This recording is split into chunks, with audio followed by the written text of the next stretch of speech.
Yes, so as Oliver mentioned, we're going to be interviewing Professor John Lennox today.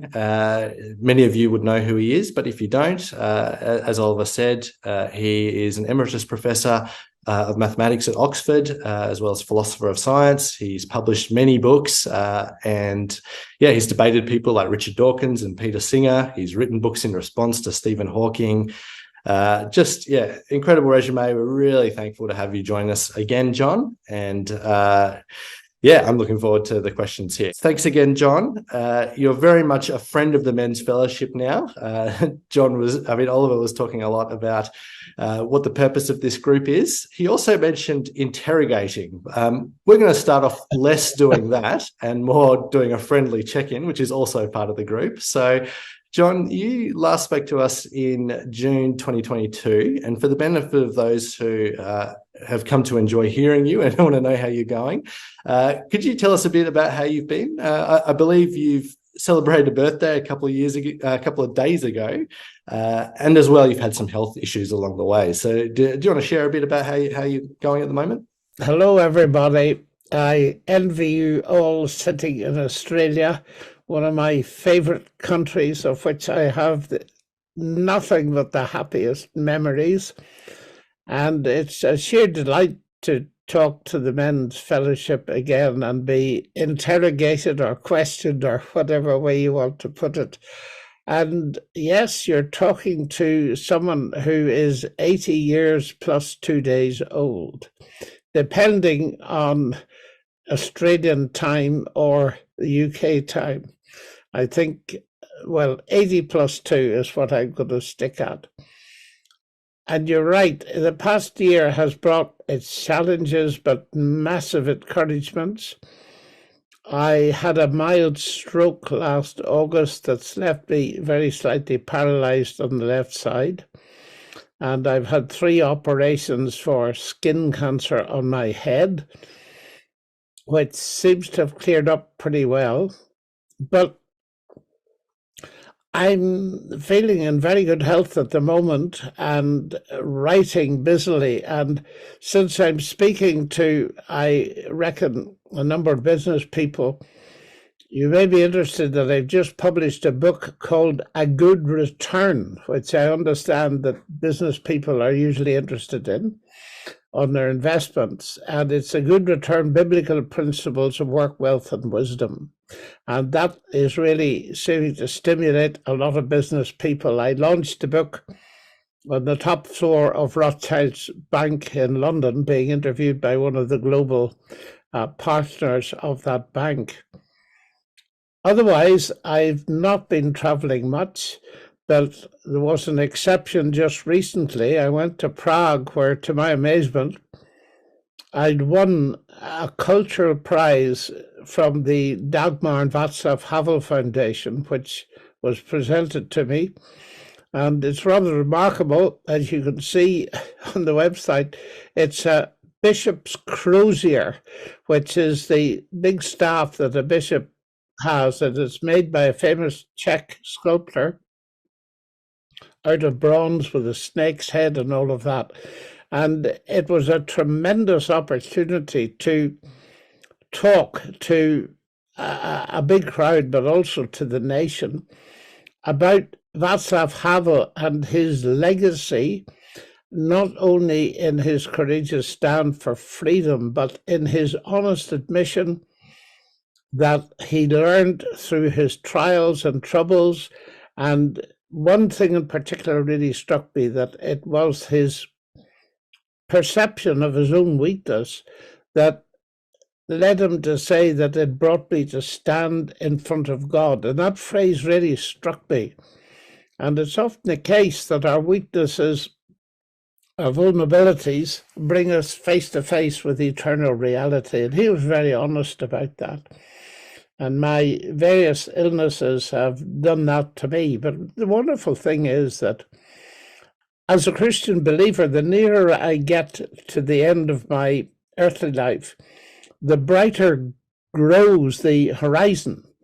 And that's very striking. A friend of mine, if I can take a moment to tell you, some years ago, did epidemiological research on the reaction of people who are elderly to the future. And there was a marked difference in his research in those who had a Christian hope and those who didn't. He said those who didn't, they were living for the next year or the next month or the next day or even just the next hour, while many of the Christians were living for the glorious hope of the future and living as if, and of course it's true, as if death was only a transition into a much bigger world to come. And that's become more and more real to me as I've gone on. So I've continued writing, Zooming, doing various things. And I think the most interesting conversation I've had recently has just been put up on Monday. It's a very long interview with Jordan Peterson. And that was absolutely fascinating. So I'm still here and pressing on and delighted to be in your boardroom in Australia. Well, it sounds like just in the last year, your 80+2 year, you've packed in more in that time frame than we have in our lifetimes. So it sounds like you're still keeping busy. So it's great to hear all that. This is your third interview by Zoom since 2020, John. And the first two were set against the backdrop of COVID and the pandemic. Now we have the spectre of war looming over the world, so Ukraine and Israel. And you have first connections to both Russia and Israel. You must be very moved by these unfolding tragedies and unsettled. Can you tell us about your connections with these regions? My connections are with all three of those regions. The one I visited most is Ukraine, actually. I started traveling to Russia in the early 90s, and I was there many times, particularly with the Academy of Sciences, and that opened up a huge door because many of the academics there had never met a Christian who was an intellectual in that sense, and they were mainly interested in how I could possibly believe in God since he didn't exist. But when I asked them why they believed it didn't exist, they didn't seem to have any evidence. They didn't seem to feel that there was any need for it. And that opened up a huge door for me. And then I went to Ukraine maybe 30 times. So I've been in every part of it. And it breaks my heart to see what's happening, because there are dear people on both sides of that dispute. Sometimes families have been split. And it's sheer agony watching the cities that I know very well being absolutely battered to pieces. Israel, I haven't visited so often, but the film I made a couple of years ago that some of you may be aware about, the documentary about my life with the actor Kevin Sorbo, was partly made in Israel. So that was my last visit, but that must be 4 years ago now. I've kept in touch with some friends now, and of course, everybody's terrified.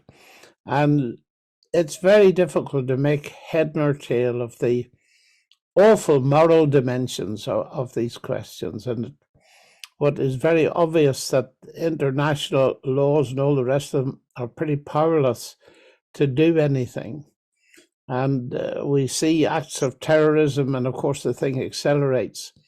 And it just brings to sharp relief the hardest problem of all that anybody faces, no matter what the worldview is, and that is the problem of suffering and evil.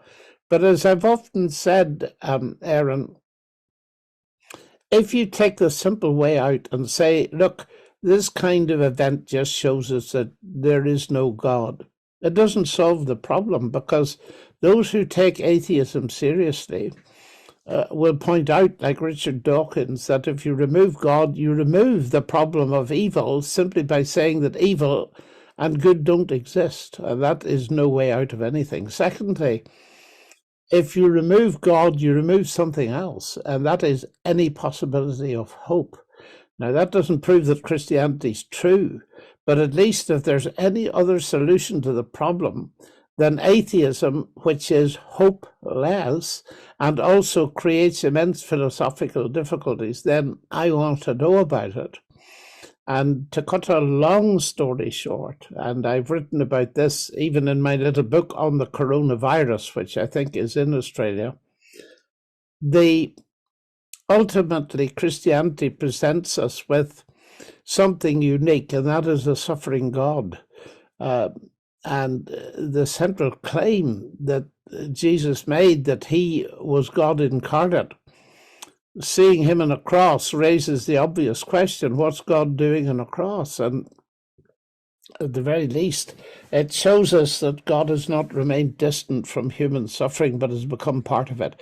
Now, that's only the beginning of the story. If that was the end of the story, I wouldn't be remotely interested in it, and we'd never have heard of it. But the thing that brings hope to me and millions of others, actually, is that God raised him from the dead the third day. And here I am at the age of 80, and I affirm that as a scientist as strongly as I did in my 20s. In fact, I believe the evidence has grown stronger over the years as I've exposed my faith in God and in Christ to pretty serious questioning from the other side. So I lament what's happening. I've no simplistic solution, because there isn't a simplistic solution to these things. And for you, you're kind of no stranger to this as well, because like conflict, bigotry, tribalism, they're all things that you grew up with in Northern Ireland.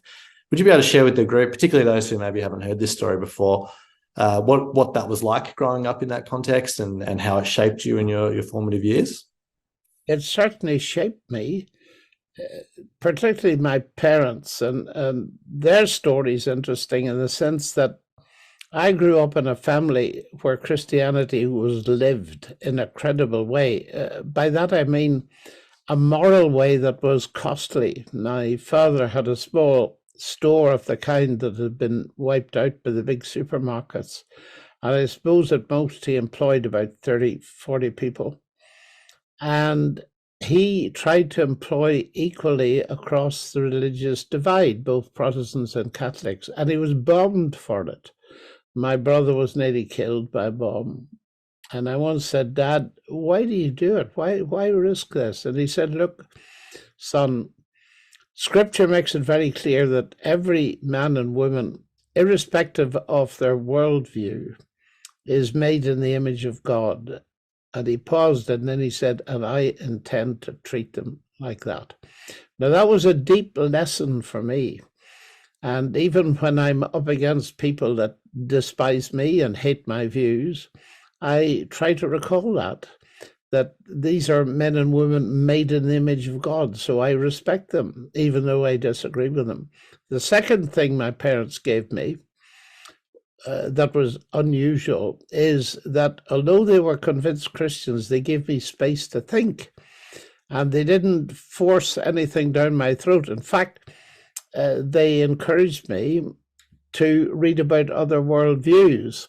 And the story is that my father, when I was about 14, gave me a book and said I should read it. And I asked him, had he read it? And he said, no.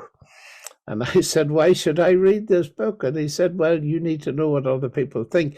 It was actually the Communist Manifesto.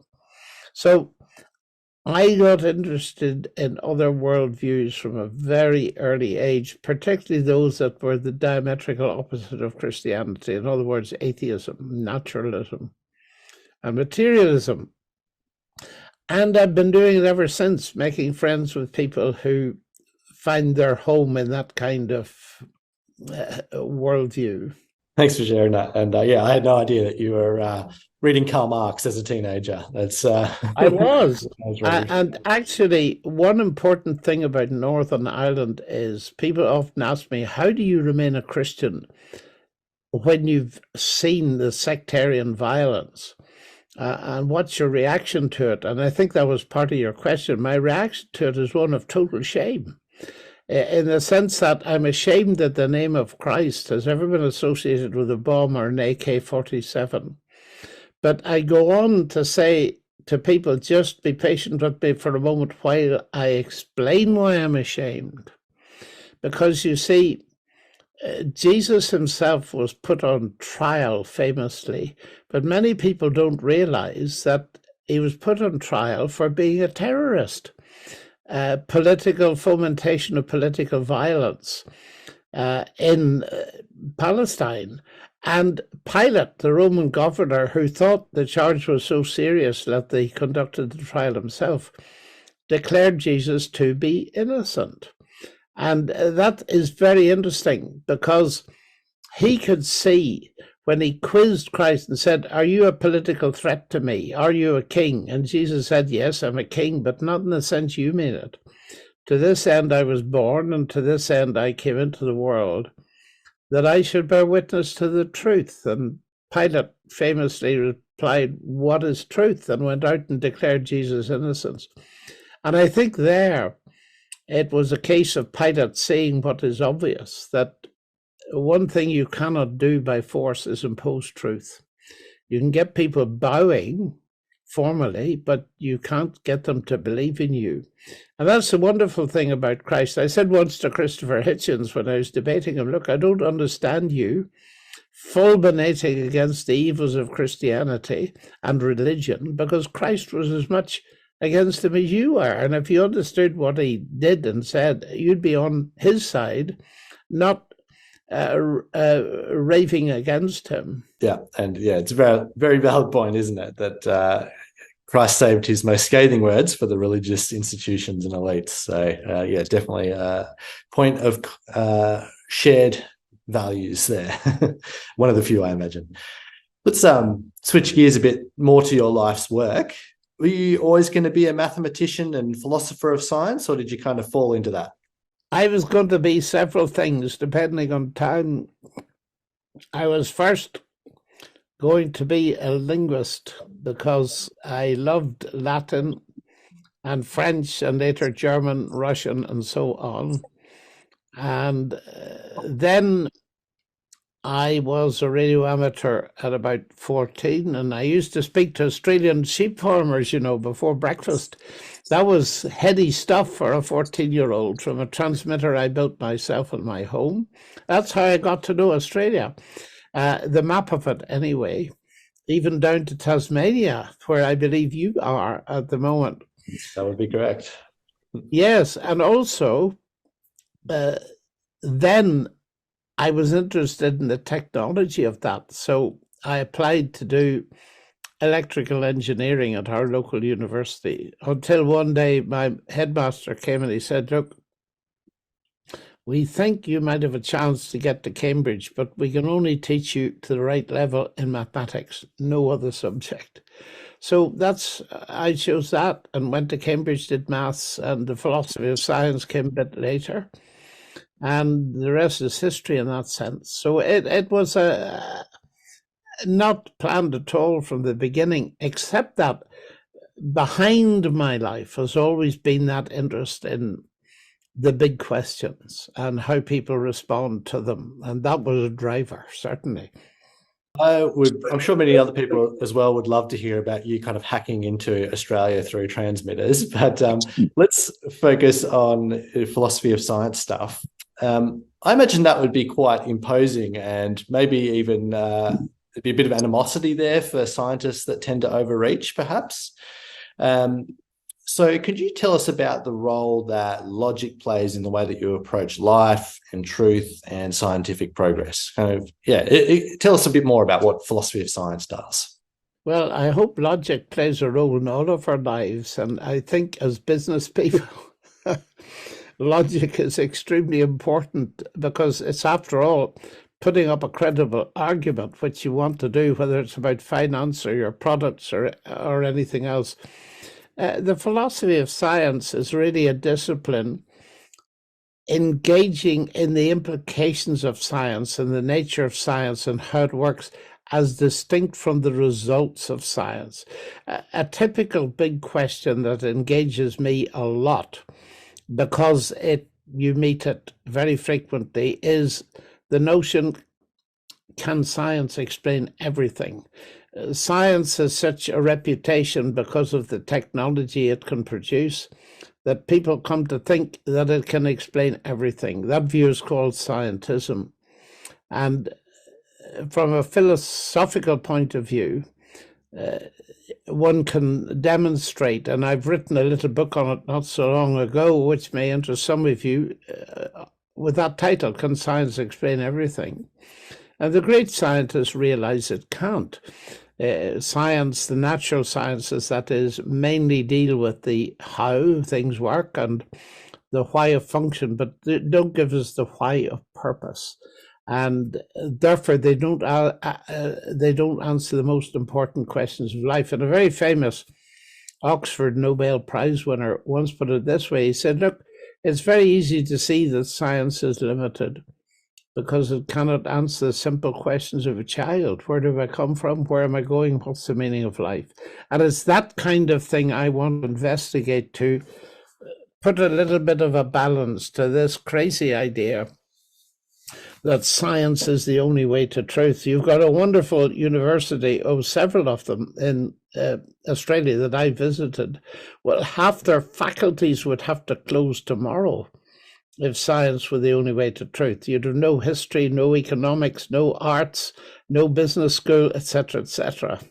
Enough said. So the world is fascinated by scientific discoveries. Recently, we've seen images from outer space that potentially may even challenge some of Einstein's theories. How do you personally reconcile belief in a personal, loving God and the vastness of space and the seemingly insignificance of humanity? Well, that's one of those questions that involves science, but it goes beyond science. I think the vastness isn't a problem. Size doesn't determine value. Ask any woman, would she rather have a lump of coal or a diamond? And you'll get the answer. The lump of coal is much bigger, and the diamond's made of the same stuff, but there is a huge difference in value. Secondly, from a scientific perspective, and there are various theories, of course, of the origin and development of the universe, but it would seem reasonable to believe the astrophysicists when they tell us that in order to have a universe like this one, developing from a beginning, the formation of stars and all that kind of thing, you have to go through several star generations, which takes a very long time, in order to produce the elements that out of which we are formed. So in that sense, you have to have a very big and old universe in order to get what God has created us to be. So I don't see any problem there whatsoever. Now, the question actually has several hidden trapdoors in it because it asks a personal loving God. Well, I think that's got nothing to do with the size, really. But if we want evidence for a personal loving God, you won't find it in science, in the natural sciences. You'll have to widen your horizon and look at history and psychology or experience, where we get the evidence of the love of God in Christ. And that is a rational source of evidence. One of the mistakes people make, Aaron, very easily is to think that the natural sciences are coextensive with rationality. Now, my point about history and the rest of it shows that that is false. History, philosophy, literature are all rational disciplines, but they're not the natural sciences. So once we get over the idea that rationality is not coextensive with the sciences, we can now open our minds to other sources of evidence. And so we come historically to the claims of Christ himself about a loving personal God. And it's in him we see those dimensions to the full. Yeah, thanks for sharing that.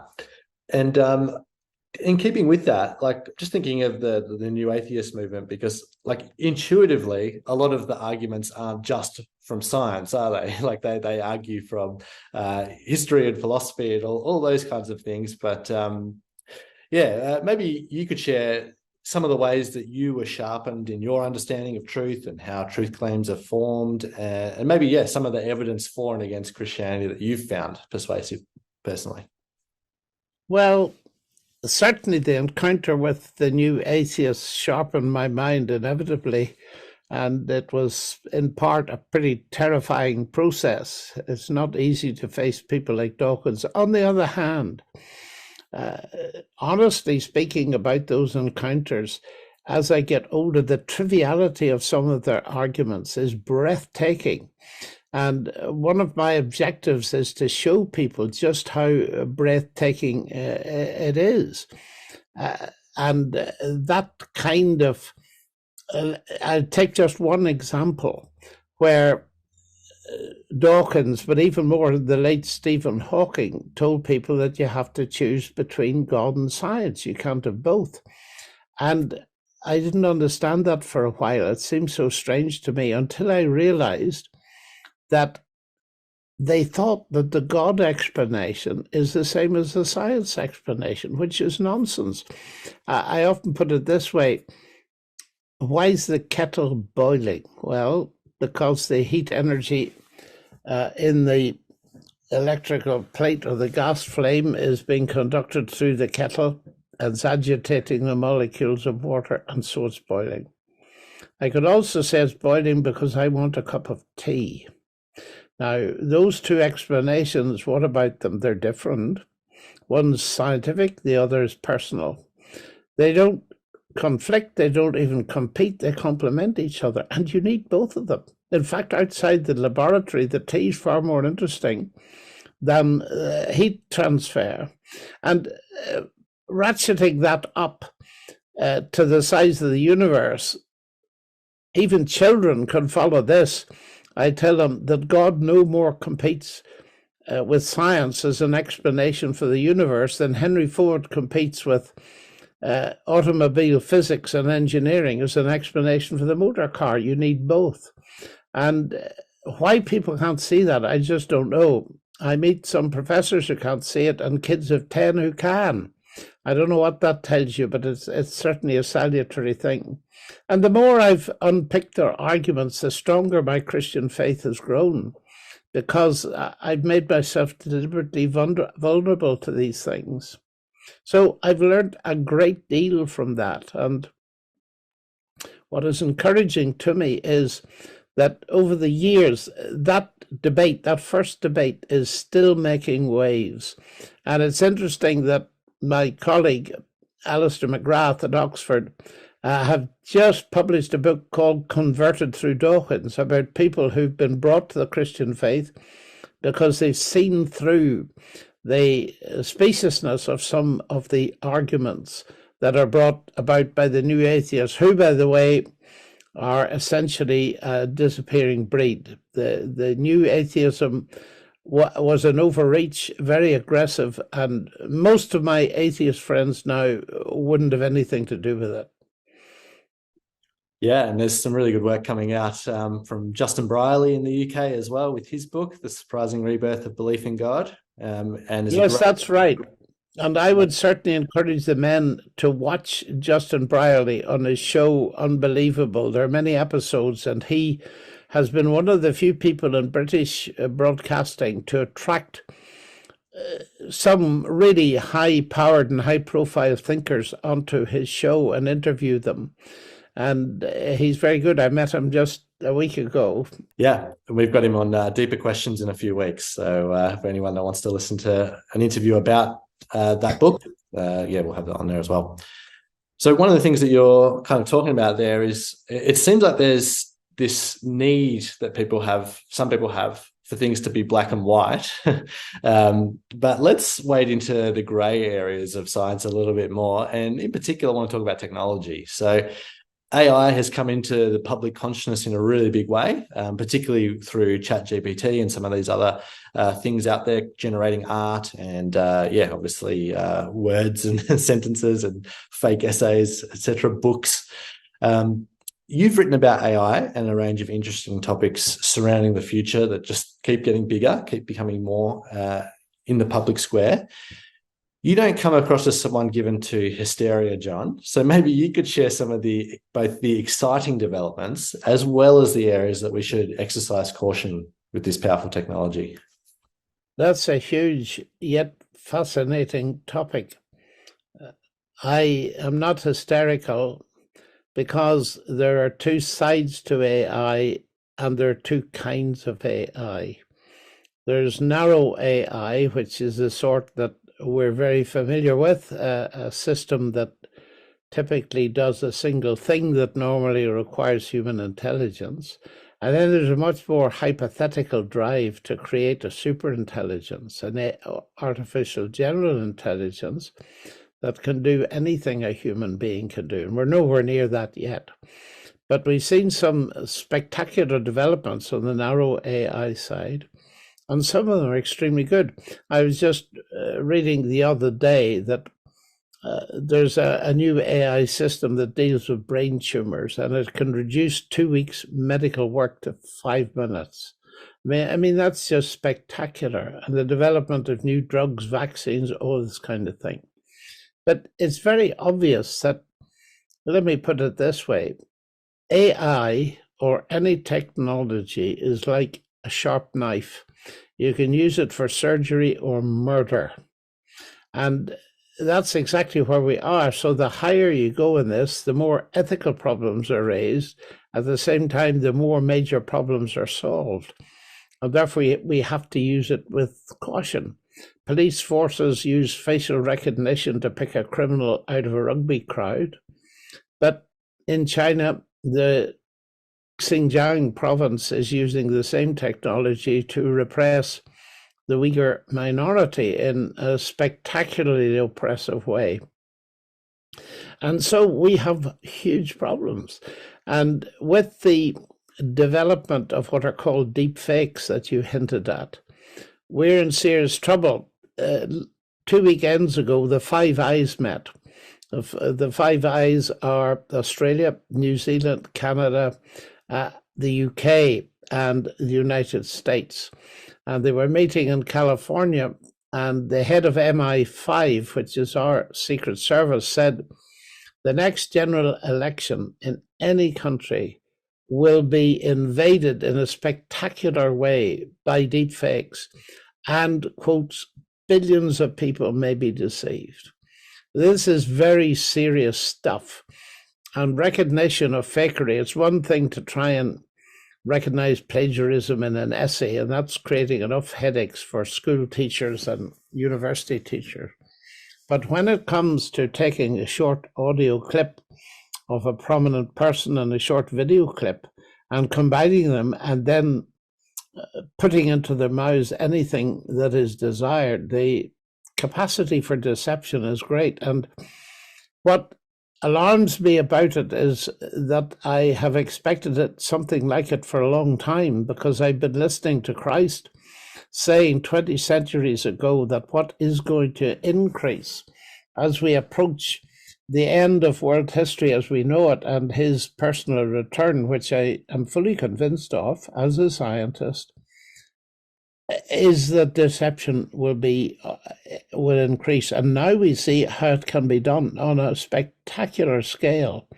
So yes, there are worrying things, but I encourage gifted young people with some kind of ethical principles in their heads to get into this stuff, because we need people in there working who are able to help, if it's possible, told to do so, to develop regulations that will form some kind of international platform. But that looks very difficult. Vladimir Putin said some years ago that country or the corporation that controls AI will control the world, and I fear he may be right. Thanks for that.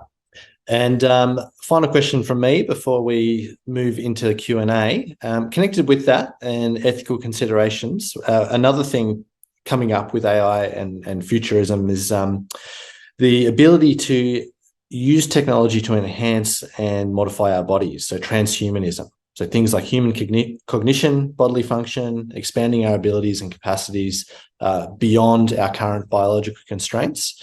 What would be some of the ethical considerations there? And what do these things say about our humanity? A great deal of this is speculation, but what makes me take it seriously is that some very serious-minded scientists are on board with it, like our astronomer royal, Lord Martin Rees. One of the popularizers of this around the world is Yuval Noah Harari, who's not a scientist but an Israeli historian, who's written a book homo deus, the God-man, or the man who's God. And that expresses exactly what the transhuman agenda is. And the idea of humans becoming gods, we ought to be careful of, because most people have forgotten it was first suggested by a snake in the Garden of Eden. So we need to be careful what snakes tell us.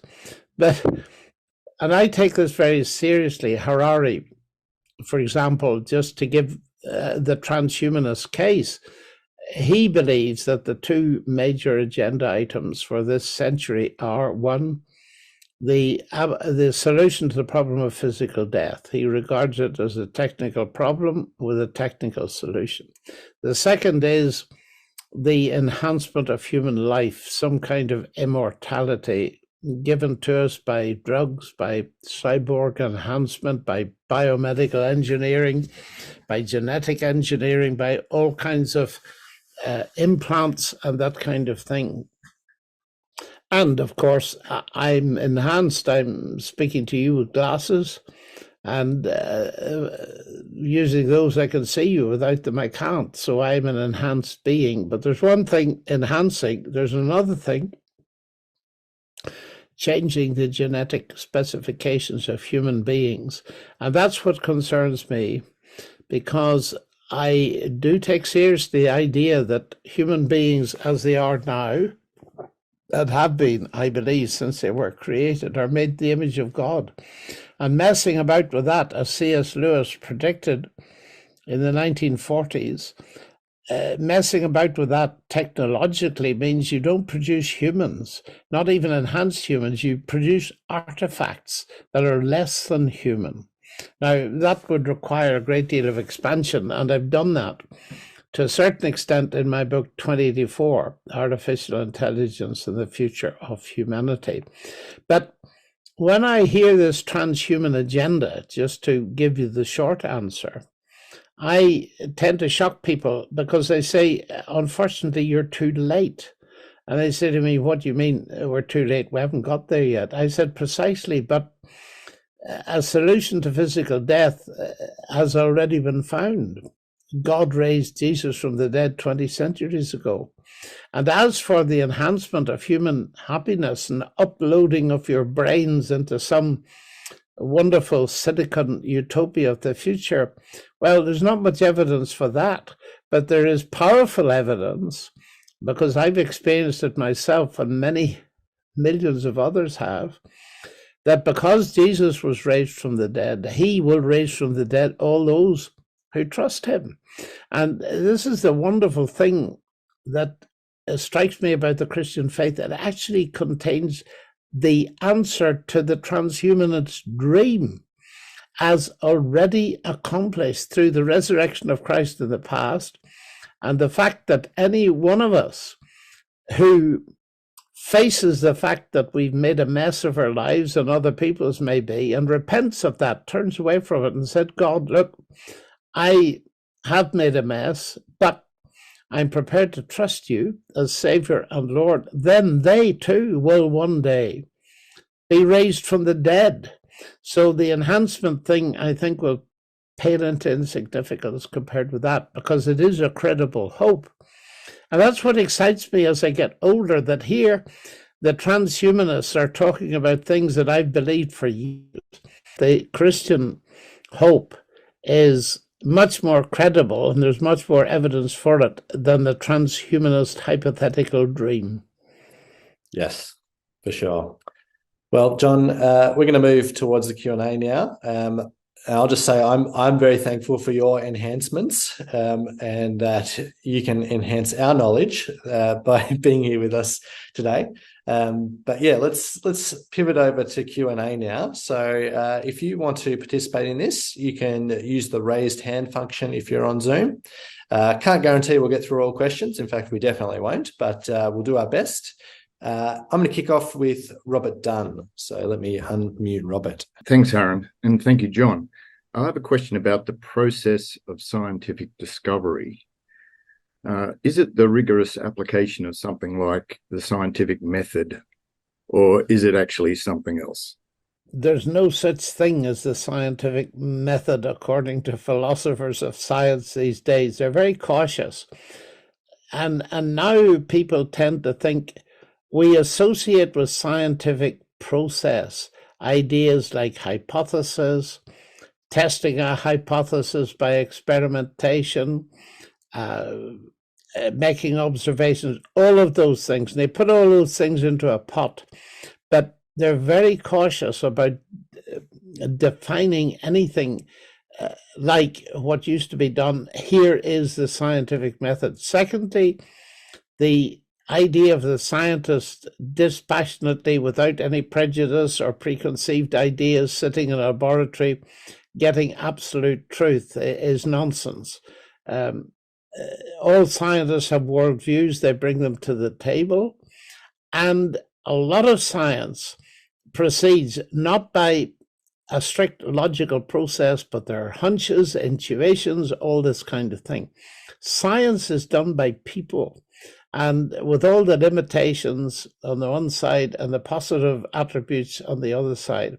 So you're right to put a little question mark on the claim to absolute rigor. A genuine scientist will never say they have the truth. What we say is there is truth out there, or what people like me say is there is truth out there and we grasp it, but we grasp it imperfectly. And we hope we get nearer to it, that Galileo got nearer to it than Copernicus, and Newton got nearer to it than Galileo, and Einstein got nearer to it than Newton. But there's still a lot more to be discovered, and we are only scratching the surface. So humility, I think, is the lesson from your question, and it's immensely important. If there were less hubris around, and there is a lot of it, simply because of the success of science. So thanks for that question. And next we have a question from the PEP boardroom. I don't think it's all 40 people that are in there. I think they'll filter it by one or whatever. Hi, John. This is Constant. I just have a question for you. You talked a little bit about scientism and how science presents itself as having the answer to everything. And sometimes we go outside of that to, poetry and the arts, etc.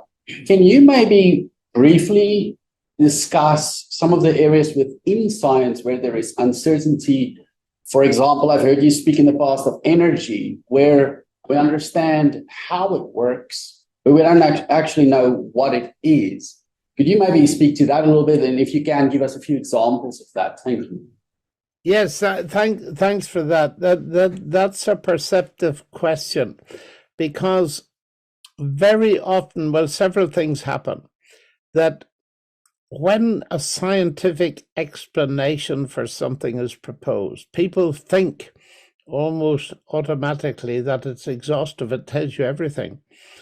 For instance, when I was a boy, I used to think that Newton's law of gravity explained gravity. It does not. It gives us a mathematical way of calculating the force between two heavy objects, and it's accurate enough to land a person on the moon. But Newton himself was clever enough to realize that he hadn't got a step near to knowing what gravity is, and we still don't really know what it is. And I use that illustration to point out that even within science itself, explanations are rarely complete. And that's hugely important, actually. It would make us a little bit more humble. And you're right, we have to go outside science for many other kinds of explanation. And we need to be careful there. There's a wonderful quotation by Richard Feynman, who won the Nobel Prize for Physics. He said, outside his or her field, the scientist is as dumb as everybody else. And that's something I have to watch, because I'm going outside my field all the time. So I have concentrated my attention in some of my writing on the nature of explanation itself, because as I hinted in my description of boiling water, there are various levels of explanation. And it's an utterly fascinating subject. I go into that a little bit in my, I hope, very accessible book, Can Science Explain Everything? But that's the general thing that I want to say, that beware of the authority of science making you think that even on its own terms, it's explaining everything.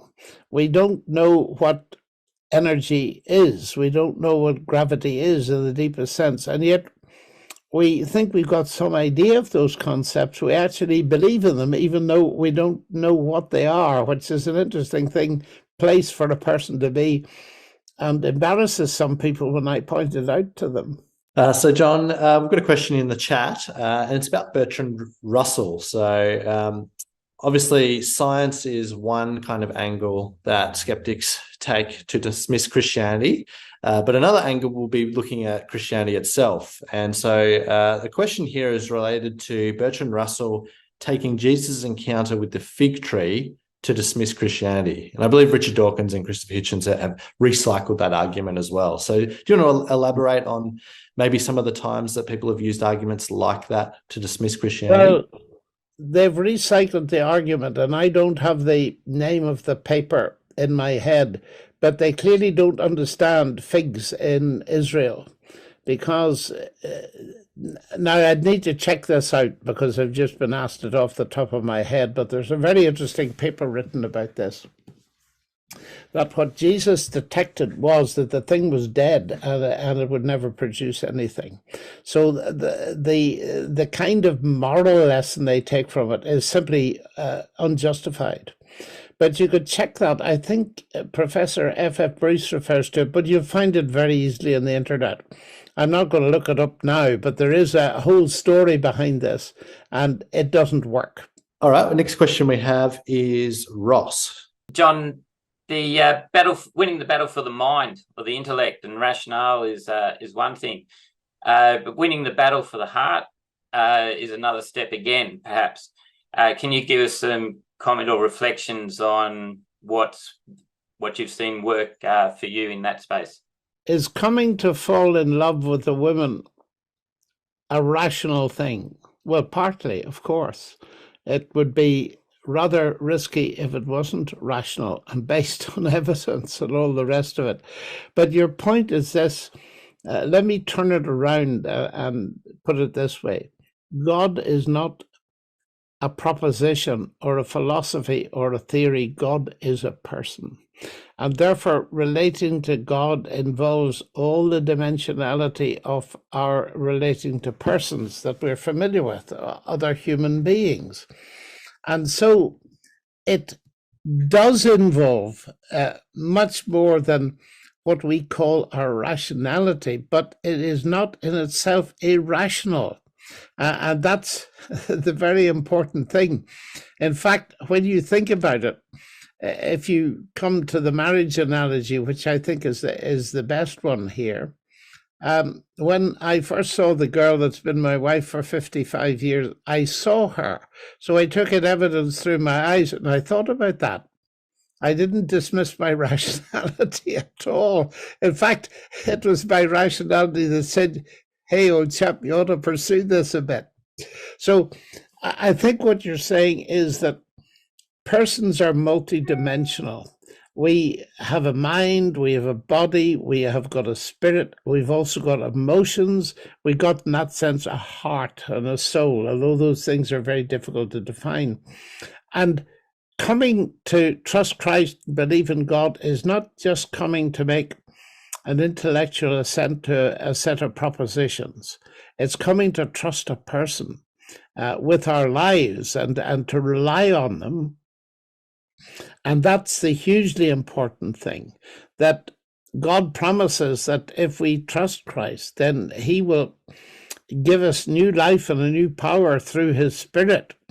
And that will enable us to live in a way that God intended us to be. And this is hugely important because although we can begin the journey to God, and some people have by seeing evidence of God in the universe and all the rest of it, that's not enough. There must be a personal encounter. And in the end, it's I could have known a lot about my wife to be, but unless I was prepared to ask her to marry me and commit myself to her in trust, I wouldn't be married today. And it's exactly the same. We can hear about Christ, but he will start to challenge us, not simply about our intellect and our beliefs, but he challenges us about our moral commitment to him and if we are prepared to follow him. So I want to say there very clearly that I am a follower of Jesus Christ. That's what I am. I follow him, and he has authority over my life, and that is a personal relationship. And he gives me daily power through his Spirit to live, which is absolutely marvelous. So thanks for that. It's very important to relate that dimension so that you don't think that Christianity is a kind of advanced philosophy for intellectuals. It's not. And the rubber hits the road, particularly with business people, where we have to make serious moral decisions and sometimes costly moral decisions. And that will test whether our faith in God is real or if it's only some kind of religion that's been painted onto us but isn't part of us. Thanks, John. I think that will do us for today. That's a wonderful note to end on. Ever the gentleman in your responses. And for people that want to find out more about John's work, I believe there were some links to some of his books in the chat. You can go check out the Jordan Peterson interview as well. But yeah, it's been a real treat to have you join us again, John. We're really thankful for that. I'm going to hand it over to David Pitt, and he's going to talk about, he's just going to kind of wrap up the year for us. So I'll pass it over to David Pitt now. Well, thank you very much, gentlemen. God bless you all in your journeys. Bye-bye.